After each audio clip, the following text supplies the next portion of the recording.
కదిరి పట్టణంలో కదిరి పట్టణ తెలుగుదేశం పార్టీ మరియు అదేవిధంగా కూటమి నాయకులు ఎస్సీసెల్ నాయకుల ఆధ్వర్యంలో ఏర్పాటు చేస్తున్నటువంటి 68వ వర్ధంతి కార్యక్రమం డాక్టర్ బిఆర్ అంబేద్కర్ గారి వర్ధంతి కార్యక్రమం. ఈ కార్యక్రమాన్ని నిర్వహించాలని చెప్పి కదిరి శాసనసభ్యులు గౌరవనీయులు మనందరి నాయకులు శ్రీ కందికుంట వెంకట ప్రసాద్ గారు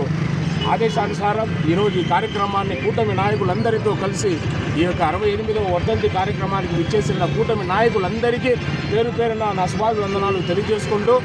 భారతదేశం ఆంగ్లేయుల పరిపాలనలో ఈ దేశానికి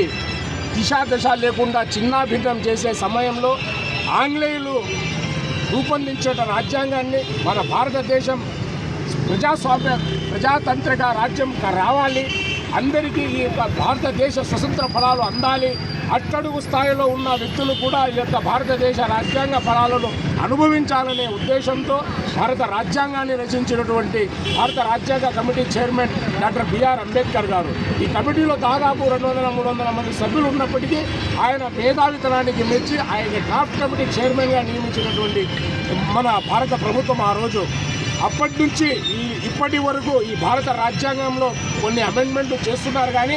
ఆ అమెండ్మెంట్లలో ఈ భారత రాజ్యాంగాన్ని మార్పు చేసే హక్కు ఎవరికి లేదనే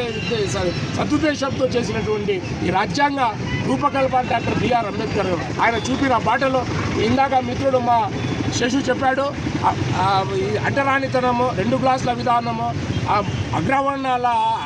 అగ్రవర్ణాల వారి దురంకారానికి బలైపోయినటువంటి అట్టడుగున ఉన్నటువంటి ఎస్సీ, ఎస్టీ, బీసీ, మైనార్టీ వర్గాలందరినీ దరిచేర్చి ఒక